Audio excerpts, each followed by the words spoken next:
Kamakailan ibinahagi ni Drew Arellano na siya ay sumailalim sa vasectomy bilang bahagi ng kanilang family planning ni Iya Villania. Sa isang Instagram post noong April 28, 2025, makikita si Drew na nakahiga sa ospital habang nakasuot ng hospital gown. Biniro pa niya sa kanyang caption na "Happy late and advanced Mother's Day to my wife." Kalakip ang mga hashtag na #HappyVasectomy.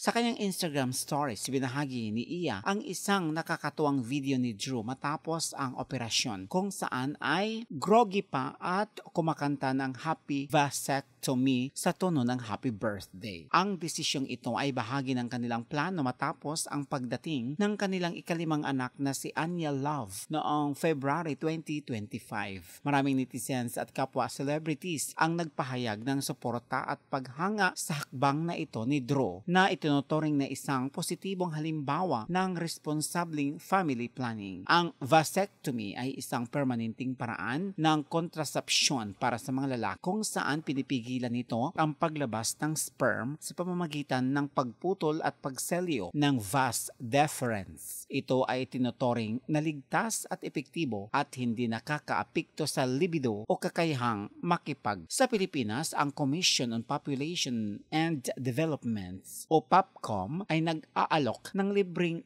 scalpel vasectomy bilang bahagi ng kanilang mga programa sa reproductive health. Para sa karagdagang impormasyon, maaaring bisitahin ang kanilang opisyal na website o makipag-ugnayan sa pinakamalapit na health center. At yan po ang ating showbiz update. Para sa karagdagang mga showbiz updates, huwag kalimutang mag-follow, mag-like at mag-share. Maraming salamat po.